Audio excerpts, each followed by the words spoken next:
All right. Our speaker tonight is Lucy Sakaishi-Judd. She is a retired high school teacher and track and field coach. She has over 30 years of bonsai and accent plant experience. She teaches workshops and classes on accent plants regularly, including at the GSBF Rendezvous and Shohin Seminar. And she will actually be teaching classes at both of those this year. The Rendezvous will be in October. The Shohin Seminar, I guess, will be next year in February.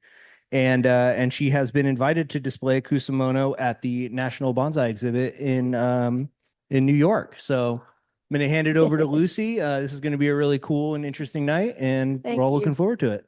Thank you. I kind of cheated on that national one. I took my mom's. It was still alive. Anyway, thank you, Bob. Anyway, we've kind of been working together, and we've got like a PowerPoint I want to go over first, if that's okay. And so I sent that to you.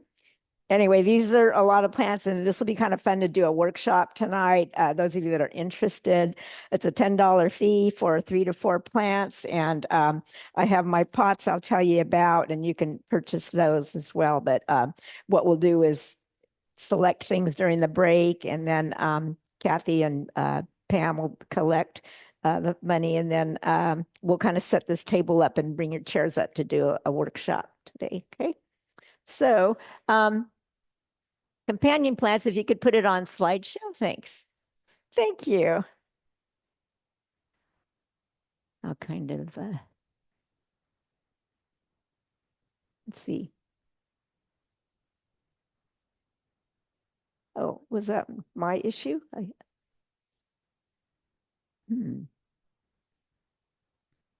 Yeah, okay, maybe that's too big. Maybe we should have gone with the small one. Anyway, I call it Fun with Companion Plants is kind of my dog and pony show. I've gone to different clubs to present as well as the conventions. And so it's kind of fun for me to do it for my own club here at American Bonsai.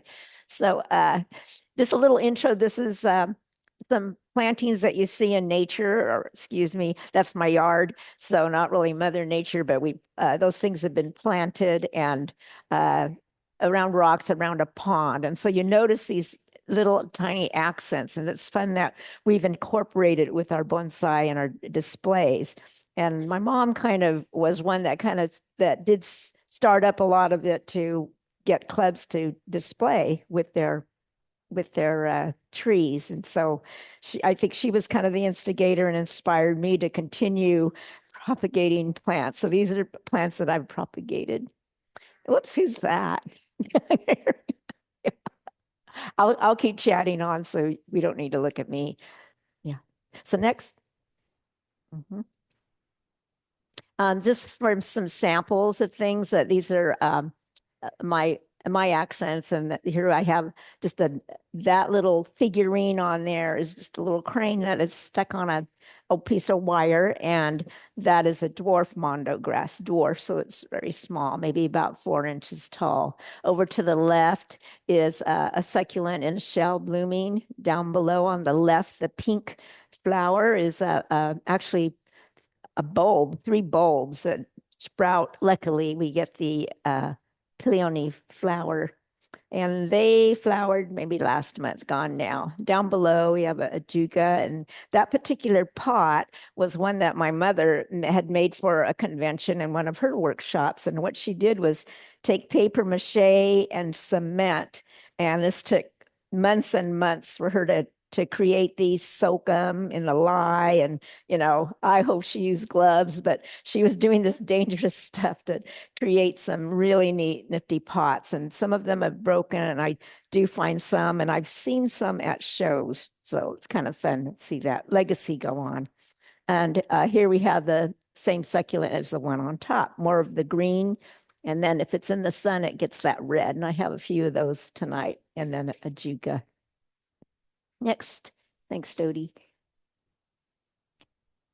Okay, terminology. So you're going to hear a lot of things. We say accent plants, a companion plant. So here, a companion plant accompanies a bonsai in a display. So that's a good term. Kusamono, you're hearing that, and it's Japanese, so it's kind of fun to say, and it sounds like you know something. So that which are things or grasses, all it means. Mono means things. Kusa is the grass or a weed. Shitakusa, a grass that is under. Shita means under or below. Okay, so in our instance, a bonsai tree. Next. So the companion plant accompanies a bonsai in a display, because this is one of the shows, a little shohin juniper with the succulent pointing at it. Okay, next. A kusamono, again, that which are grasses or weeds. And here we have like a fern with some different weed type grasses. Mhm. And then here we have a big forest. Shitakusa, something that is under or below something. So these all could be called accent plants. They could all be called companion plants. And I'm just showing you how you could use these terms. So interchange all three, I think are fine. Next. And here we have a sample of this. Here we have a accent plant, Kusamono or Shitakusa below this tree. Mhm. And here, this is actually in what we call a lead box. I'm a farm girl, and this is a box that you would carry crates of fruit in to take to the the fruit sheds and stuff to be sent on a train in the old days. But now they're decoration, and sometimes you have to buy them. But this particular small box was stacked among many to create these shelves at a wedding that was on a farm. And this was just the appetizer section with serving sushi. And the bride came out on a wagon, kind of like a flatbed wagon pulled by a tractor, sitting on it, and her white gown on it. And this was out in the farm. And so it was kind of fun to display all our, we had about 10 shohin size plants. And I say my late husband, Gary Judd, and I brought these over before the wedding, set them all up with little displays of in each box. And then we didn't get to attend the wedding. We went to the movies. We came back and collected all of them when they were celebrating at the reception. Next. And here we have my peg leg that's a white pine that's cascading down. And there I have this succulent that I like with flowering. And you notice how they're kind of reaching to each other or communicating, having a little chat. So that's kind of a fun way to set up your display. And you may do this as well as I, but we're always setting up our display at home and figuring out which plants go with what tree, what stand and everything, and then take a photo, and then so that we can remember how to set it up when we bring it to a show. Next. And here I have a Nerofolia. That's an indoor plant, the dancing couple here, the two trees. And because it doesn't have any flowers, we're okay to have flowers over to the right. It's spurting up. And again, the lower dancing couple is looking to the right, and then the Schefflera's flowers are pointing to it. So same idea. It kind of makes a nice framed display. So keep that in mind. Next. And fruiting tree, I write there, fern with fruiting tree does not mean you need to use a fern, but you would use something that is not flowering, fruiting, taking away from your beautiful fruiting tree. You know, how many times do people in your show take a picture of the accent and kind of ignore the tree there? So try to make it a whole thing so they take a picture of everything. Mm-hmm. And grasses with flowering trees, you could use a grass that also has a little plant with the leaves poking out that flowers eventually. But for this instance, the little tiny mondo grass is fine with an azalea. That was at the azalea show, and you might recognize the shadow box frame that's here in the building. And here's another azalea at that same show. And I showed it with, this is basically a succulent, but it doesn't have any flowers detracting from it. And it's a golf-sized ball plant, pot that it's in. So it's that small. Size is important. The proportion needs to be not too big, not too tiny with your trees. Next. Okay, and here we go. With this boxwood, with the one branch makes it unique, hanging down there makes it a unique tree. And we have the ajuga that happened to be kind of looks like a snail with its head up, but it's there again chatting with my tree. Mhm. And here's a little close up of it. Yeah, so there's two plantings in there. Okay, next. This is from the ABAS show. This was actually something I took off the internet, so you might find it familiar from your show. Kind of shows little flowering plants with the forest tree. It's very nice. Next. On this was like a fun redwood, and it had the redwood was massive and big, and it had a small accent to make it look even bigger. And here we have a tree leaning over and chatting with down below. It sees something below him, and that's the little companion. And here we have the middle maple with the accent to the right. It's kind of on a nice level on the die. And here we have kind of a swaying juniper, just towards trying to leaning and nudging towards the accent there. Okay, and this little thing was just to show you this one of mine that has, it's about a 1 inch square pot. So that's the size of that. Like sometimes we don't have enough small things to go with your trees. So if you're into showing, keep that in mind and make something small. Next. On succulents are fun. And so I do a lot of propagating of that. They grow, they might grow, all these things grow, I should say, but just to keep up with them, to cut them and repot them, or because they can get pretty lanky. Down below this little pineapple looking thing there, that's all stuck on a rock. They're stuck on a rock, so you might see some of those out. But that's quite large. Could be with one of your big collected junipers, possibly. Next.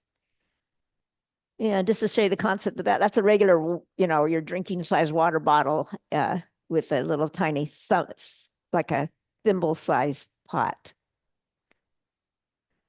Okay, a lot of times all my pots are plantings are in trays. I keep any kind of trays, like even these little the trays you get with the nursery. If you buy flats of stuff, you could put newspaper on the bottom, or I used old ground cover that couldn't be used anymore, and I recycle everything. And so then you could put old soil on that.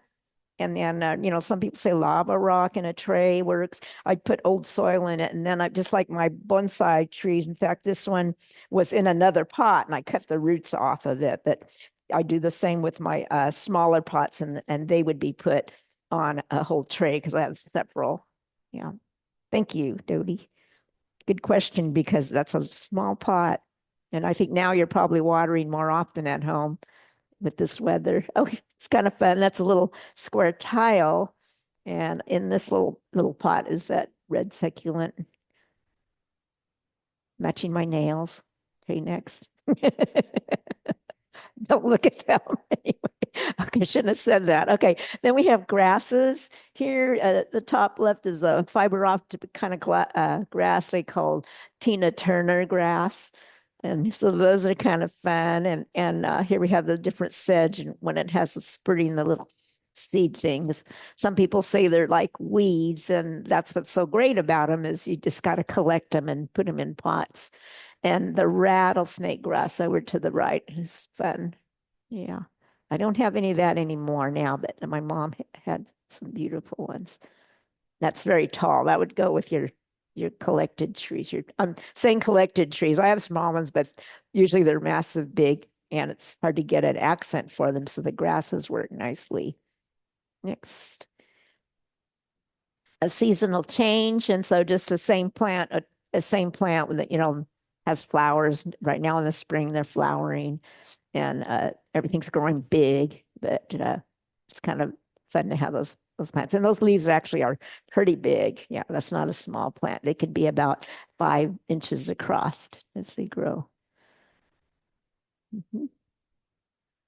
Okay, and here the top left, actually, those are bulbs popping out. There's a little bit of moss stuck in there, but the bulbs are kind of fun when they're red or purple, just the bulbs, and they're above the soil. That's a fun accent.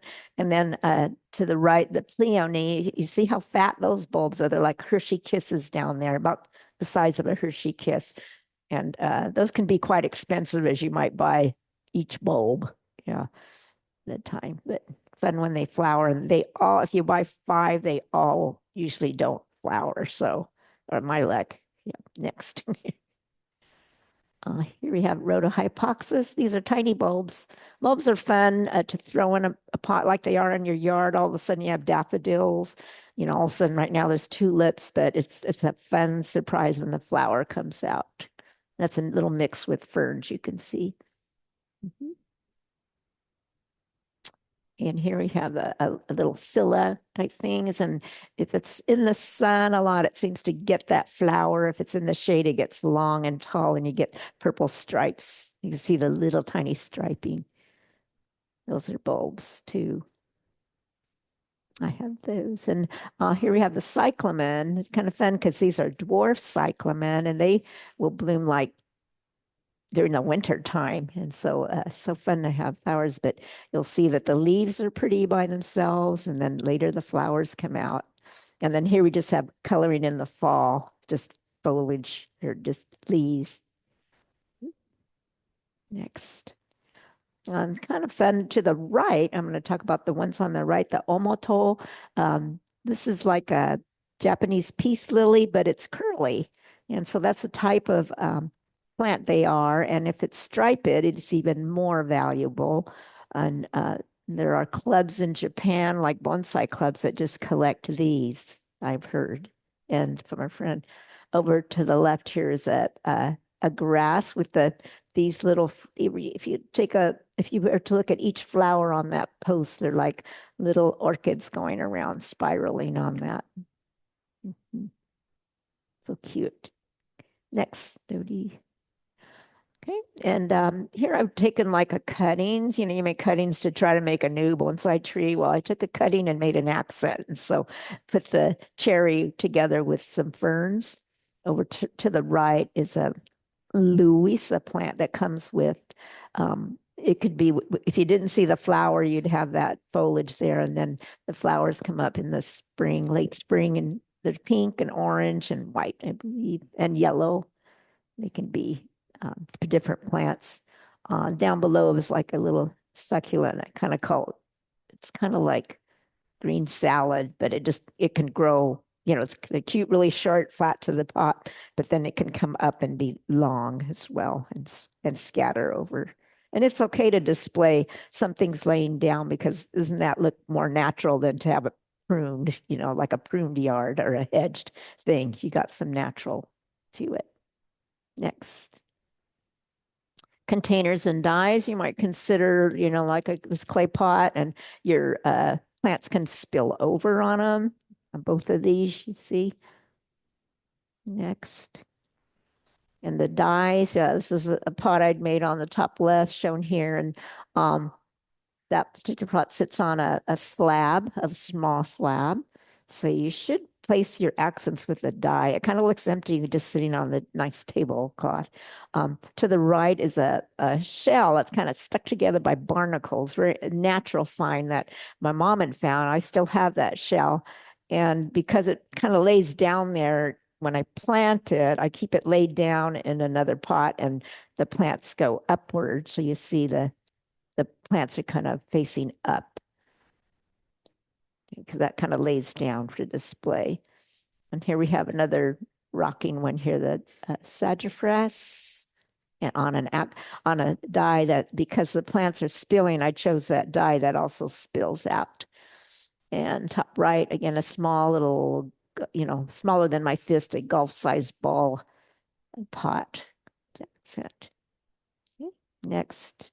And here, these pots are kind of interesting because these were fired in it was in a bonfire fire after my sister always had, she was a veterinarian up in Georgetown, and she always had a bonfire winter solstice.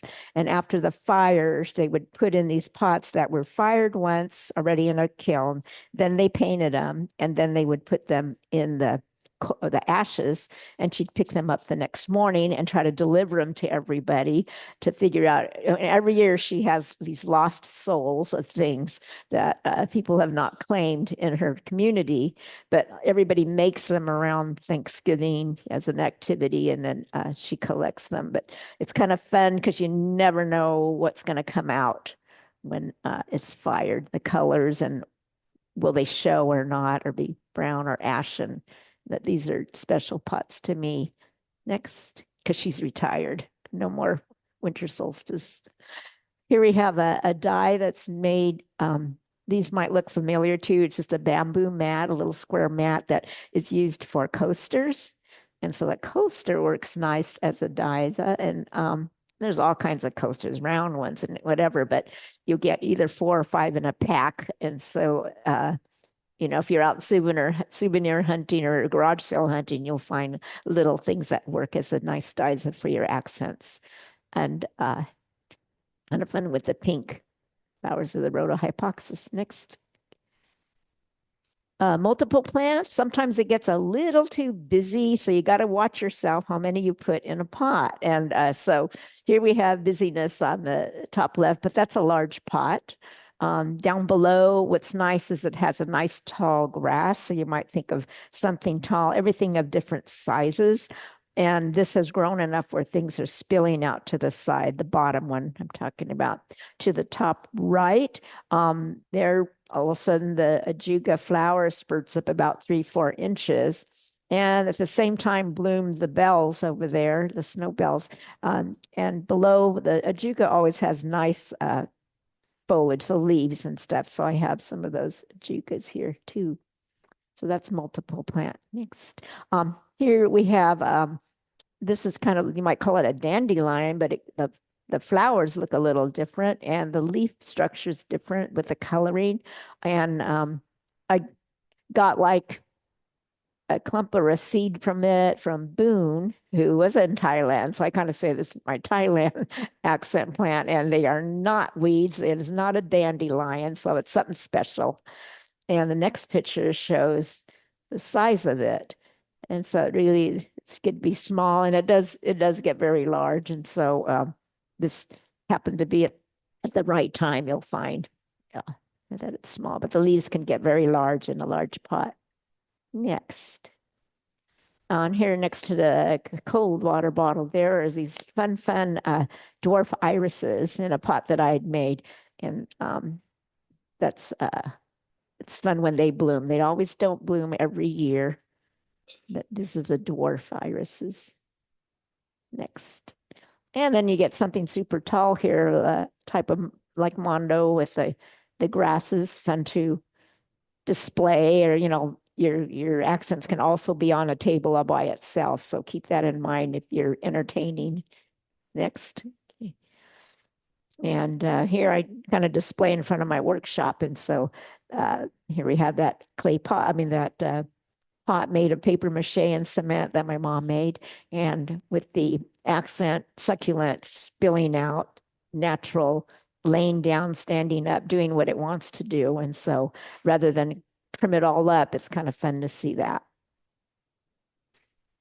Okay, and then sometimes things bloom all at once, so I have to display everything. So this is what I do. Next. And then here we have tiny, so lucky that it bloomed in this little pot. So it's hard to find a bloom and jam it in a pot. And so you'll find a lot of my plants are not flowering now, but you're going to keep in mind that you're planting a garden that will grow. Next. Yeah.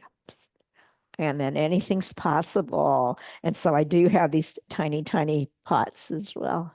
Next. And then materials that I use that you would need is plants, bulbs, cuttings, a ground moss, shears, a chopstick, a soil, a container with a drainage hole, and screen. And you can fertilize. It's such a tiny pot. Maybe you wouldn't, but I brought a little bone meal if you want to put a tiny pinch in your soil. Next, okay. On more to come, a little plug again, the GSBF Rendezvous, October 2025, and then the Shohin Seminar that was mentioned, the Bob and Dodie at February 2026. And I will be doing the workshops there next.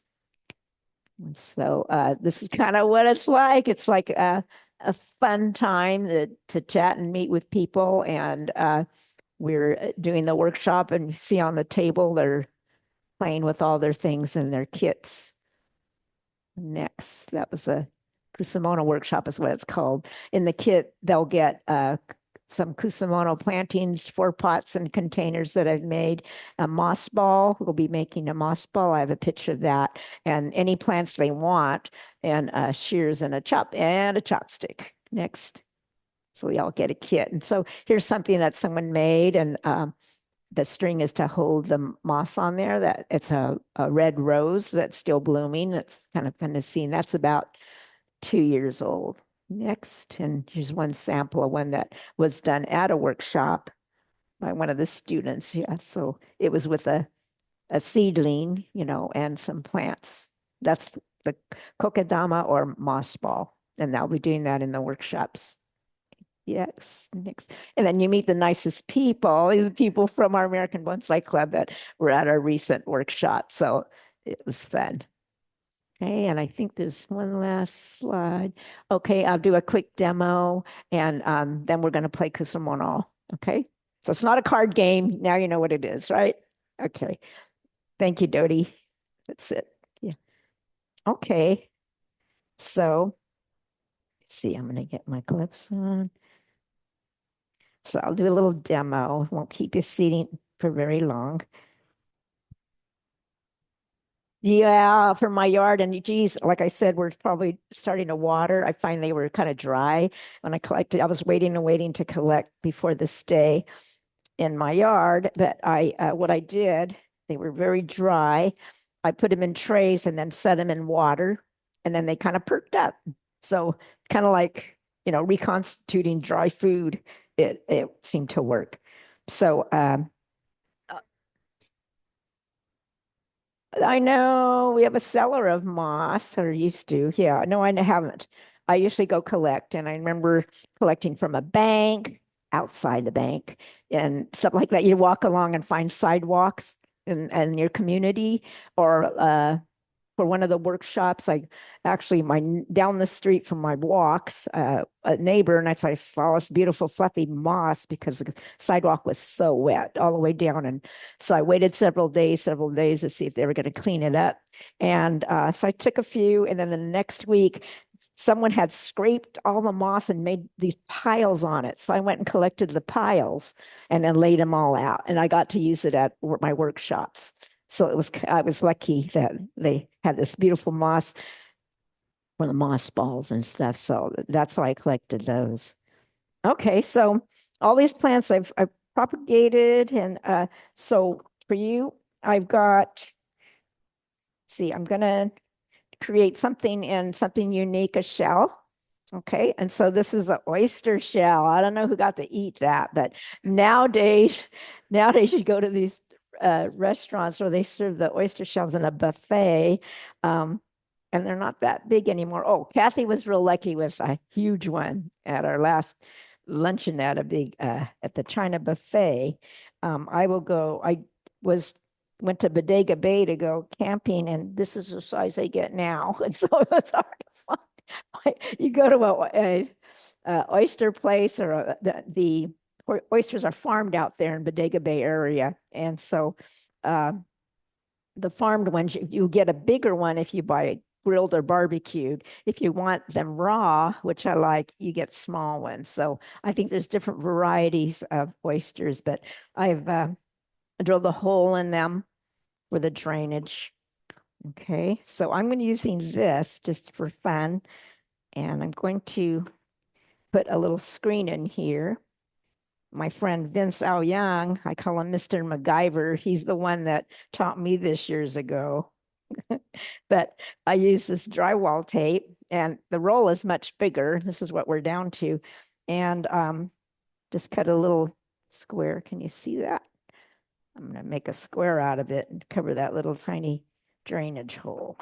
And I find my drainage hole by laying it down, squirting water in it, and seeing where it sits. So you got to make sure your pot is going to sit or lay or how you want it.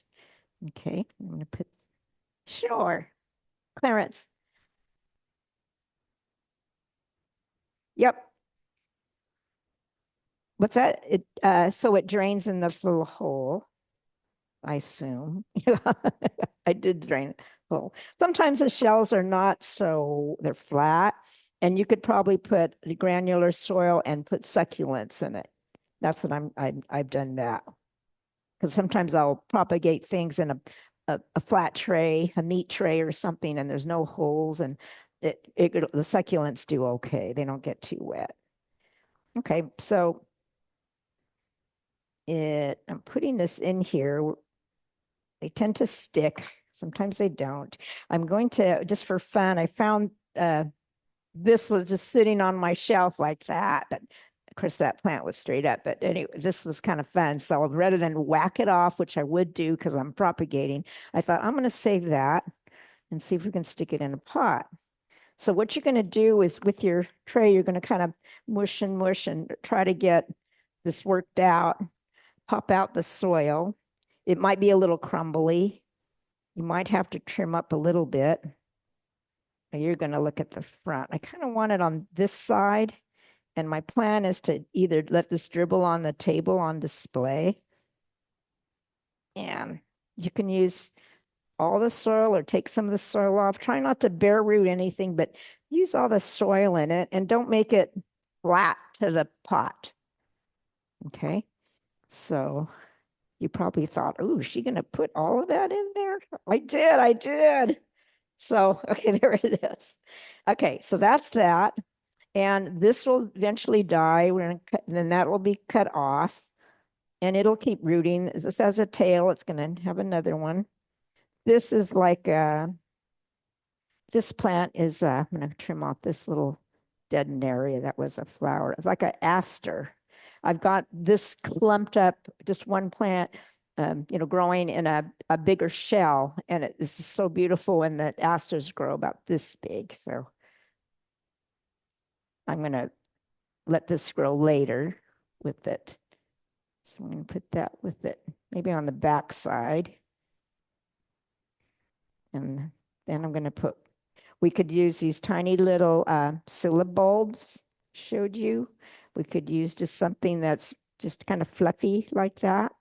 I don't want to put a succulent in it because these are plants that need lots of water. Oh, okay, I was going to use this. Now, that almost looks sad, but what we want to do is I wanted it to kind of lay out with this because in the late summer or spring, a happiness happens because this all dies off, and then up comes these little stalks, and on the top of it, on top of it is a little white bellflower that just perks up from that. Okay, so sorry, but whoever wins this, you're going to deal with this grass. So don't ignore it if you see that up here because it looks sad. That's how they look. They're sad. Now, Lucy, I have a question on your soil. Is it basically potting soil? Potting soil and a little bit of the small soil I screen out from bonsai soil. I do a little mix of that. You could also put, it slips my mind right now, the little white thingies, perlite in it. Yeah.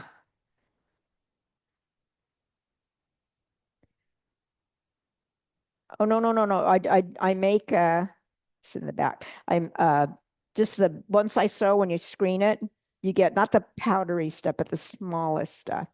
The smallest stuff. So that kind of gives you a little more granular and a little bit of air. Yeah. So, but potting soil works fine. They're happy to get potting soil. I'm putting this lazy plant in the back.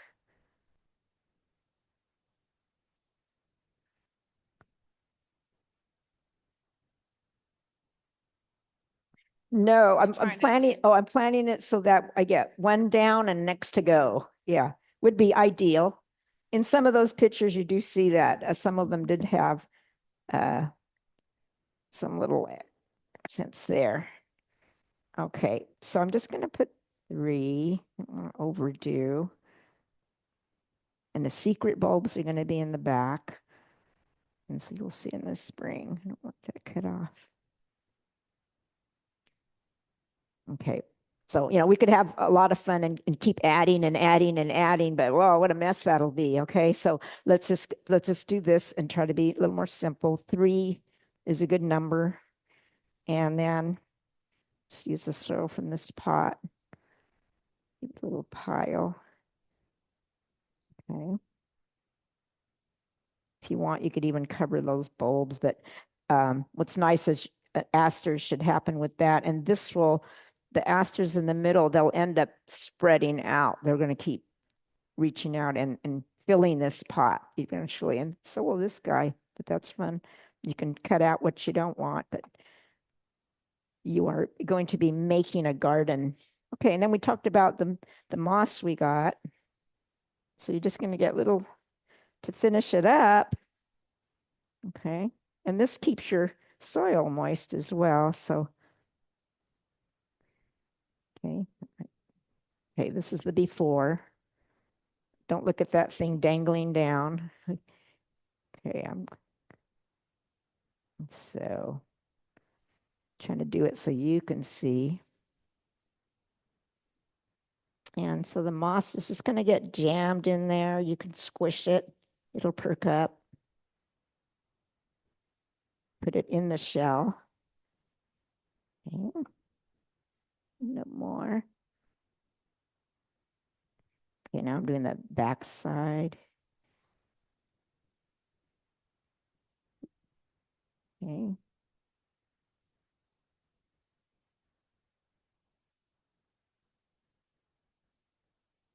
So the moss will keep the moist, and the moss is nice and wet.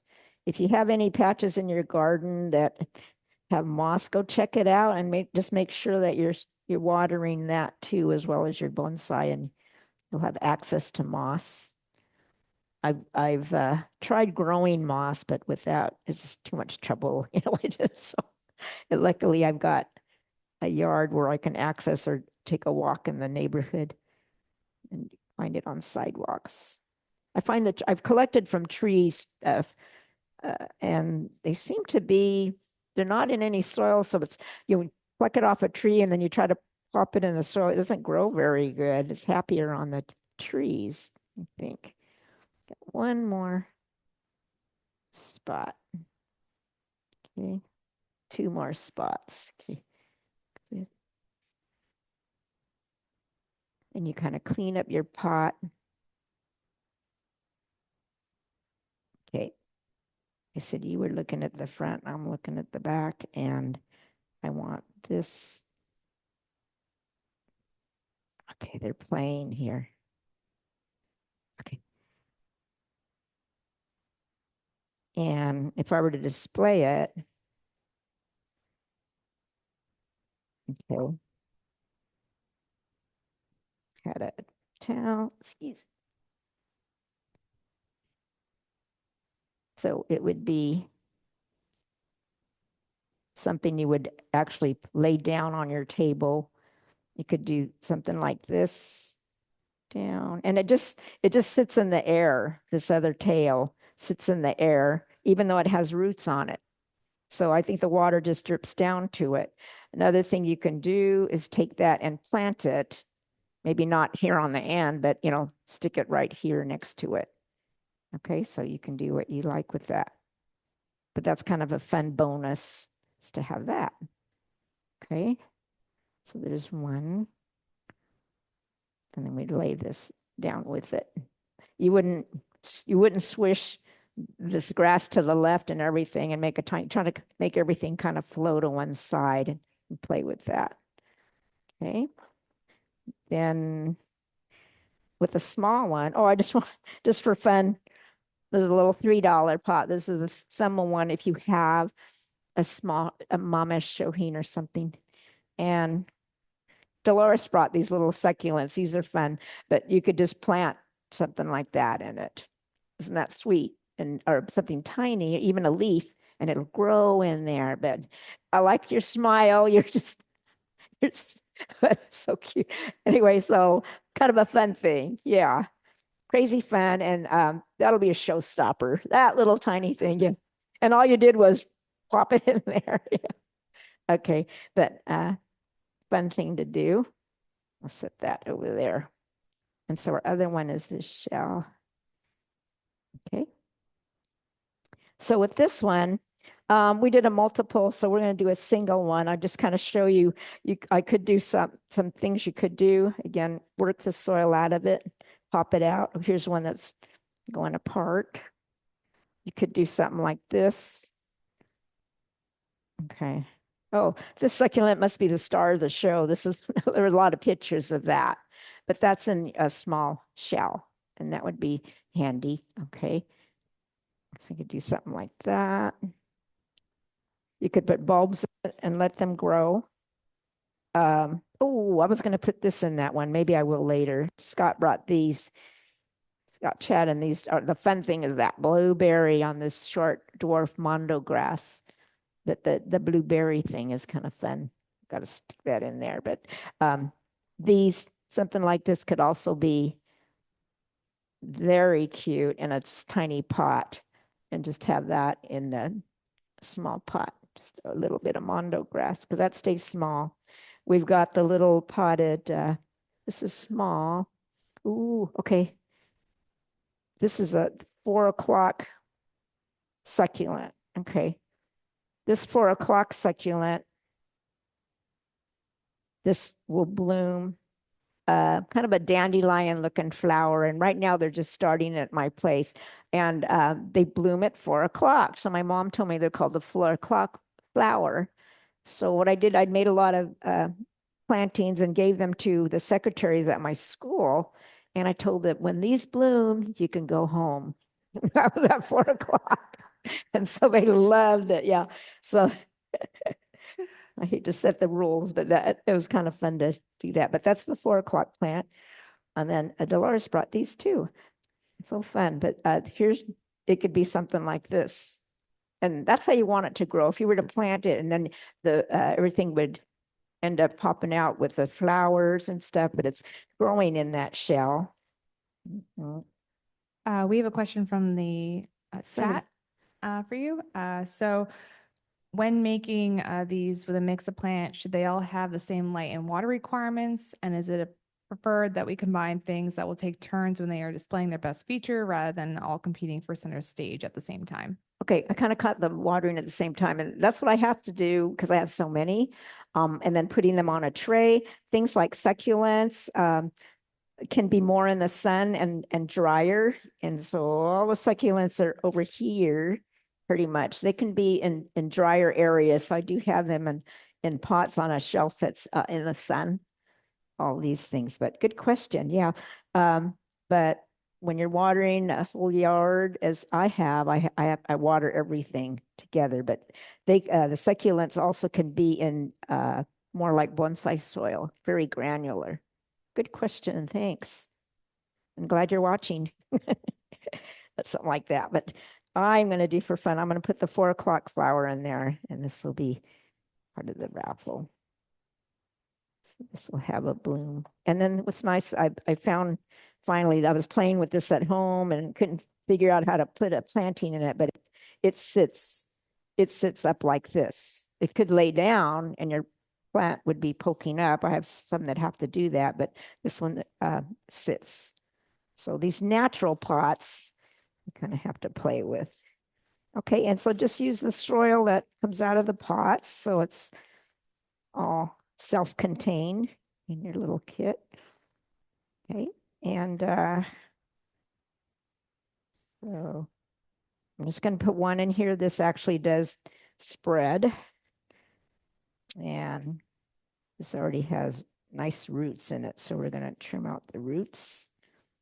Pretty much a succulent, you could put like red lava rock on it, or no moss at all, up to you.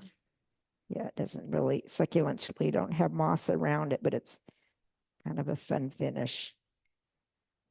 Okay, and I I hate people ask about what's the rule about this and that. And I kind of think, if you like it, that's good. There's people will have suggestions, I guess.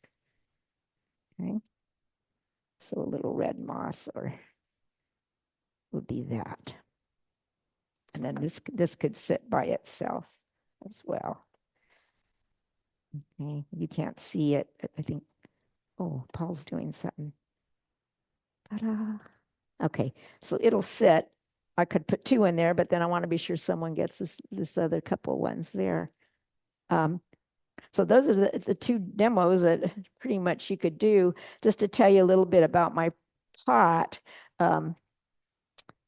The pots, I don't put a signature on it. I put a heart for the drainage of it, and even I can't do it in the tiny ones, but the smaller pots still have a heart. This little one has a heart as well, and on it I paint a little red heart is also on it. You see on these. So the red heart. And so instead of my signature, I stuck with the hearts, and I call them the I Love Lucy pots. And the only way someone has it, so it's kind of fun I'll see them online, or someone's displaying their pictures on Facebook, or their accents in their display, and I'll see a little heart, and I thought, oh, that looks familiar. And these are from people who take the workshops, get the pots. And so that's why I did these in the shells. So anyway, the pots are over here, and they have the prices on them. The plants, you can pick 3 to 4 plants that you want to use in that potting. And then Kathy and Pam will kind of handle the fees there, and then pull up a chair, and we'll play Kusamono here. Okay, so thanks. Okay. That's excellent. Thanks. Thank you. Does anybody have any questions for Lucy? It Hmm. makes it look so easy. Here we go. So Lucy, Oh, Mark. I don't know how many times you said the word cute. Oh, sorry. No, but it's not a word you hear often when we're doing trees. Yeah. And so I wondered, Oh, yeah. these are beautiful, little, attractive, but they're not real serious, right? I mean, They're not serious. well, they don't. Okay. No, but A cute bonsai tree to me sounds small. Yeah. yeah, I mean, are they supposed to add kind of a fun flourish Yeah. generally? What should I say? It's whimsical. Oh, But yes. It's not a word you see much in bonsai. Thank you. New word. Okay, new word I'll put in my presentation, whimsical or magical, because I like to say there's no rules. I've had people ask about, well, what's the rule? Put this here, that there, what goes with what tree? If you like it, then what's fun is you get other people to look at it, and you put like 3 or 4 there. Which one do you like with it? But I do find if 2 things are flowering, if it detracts from your beautiful flowered tree, like this, I brought this in just because it's blooming, and this is a hawthorn. It's my bonsai. I would have put maybe a grass with it, instead of something as our planting. You get what I mean? No, yeah, they're both very nice by themselves, but maybe not with a planting. So something like a grass. There was one that maybe is too tall, even for this tall tree. And then something that would be too small, maybe. So to me, when I see this, I kind of want to see something a little bit about this height. This is Dolores' grass. It doesn't have to be this full, but to go with a flowering tree. So as far as a rule, it's what attracts your eye and attracts others. So I think matching it with someone else bounce off. Dolores, what do you? Oh, okay. Ellen. Hey, you talked about keeping plants in trays to take care of them. Oh, And you okay. talked about planting similar needs in your little pot. When I was shopping for accent plants for the show, I ended up buying a bunch in the home the indoor plant section of Green Acres.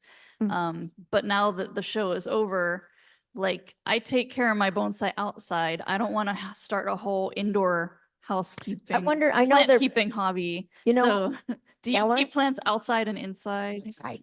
Ellen, I think, though they're in the store on the inside, they would probably dry out so much because they don't water them every day like you would. So they'd be fine outside. I'm very sure, and because that's where you buy them. They're indoors and all protected, like in the patio or something of a store, a big store. But just be sure they get some shade, morning sun and shade, like most things, but not to worry. Okay. Don't leave them inside because I think they'll die out inside. And then Dolores, where'd you go? Oh, Zoom. oh, can she use mine? She wants to use the mic. And then Carol has a question too. Dolores? Okay. That's a TV dinner thing. TV dinner thing. So save your. Mhm.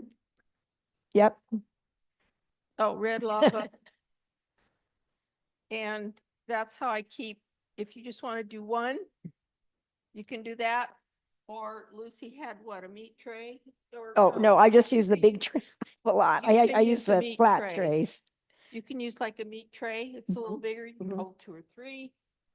Anything to get the lava in it and keep it cool. It'll keep the pot cool. It'll keep the roots, whatever. Yeah, nice Yeah, that was accent. last year. Awesome. The other thing you need to mention is seasonal. Oh, I think I had some pictures of the seasonal Yeah. changes of plants. Yeah, and so that's what's kind of fun about this planting is one will grow while the other one dies. And that's what's fun about bulbs. You might not see anything at one time and then, wow, where'd that flower come from? Or a weed, but anyway, you will get other plants in it. So let them grow. It's kind of hard to make a plan that I'm going to use it next week in the show and put all these things together, take care of it because you can use it again next year.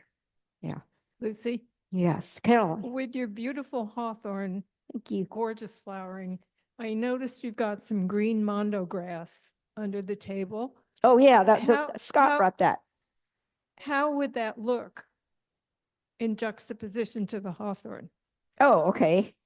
Well, it would be something like this, so we can kind of see. It would be in a pot. It might be a little short on Well, my liking. These are more filled out, which is what caught my eye. Okay. Kind of like, let's look. So just curious. Yeah. Okay, but if they're going to be in a smaller, they're not going to be in this pot. They're going to be in a low pot. And so Right. that could work. Yeah. Size wise, we'd have to see it with it in the pot. Okay, just Mhm. curious. Yeah, good eye. So that could be something. Hi, I was just wondering, is the, Debbie. I think Mark was talking about the concept behind the accents. Are you trying to create kind of a scene from nature by adding the accent plant? Is that part of what the idea? That's kind of is? my idea went with the beginning of my presentation. Because we see trees and then we love it when there's flowers along the pathway. So I believe Mother Nature has been trying to tell us something. Although there's some shows where we don't use accents at all. Yeah, or we never used to, and now we incorporating it. But I noticed American Bonsai Show, very popular. There were many beautiful accents with it. And for different kinds of accents, doesn't always have to be a plant. Yeah, but these are the plant ones. Yeah. Any other questions? Any other questions? This has been great. So Scott donated 2 flats of mondo grass. And what do you call this? Is this what you donated to, Scott? I don't see Oh, Dolores brought, about those. it's either blue-eyed grass or orange-eyed grass. It's a Okay. grass. And I kind of Okay. got, So yeah, the grasses. So what's going to happen is we have a little bit more and talking and sharing to do, and then we're going to have a break. And then after break, if you wish to make your own accent or Kusamono, you're welcome to do so.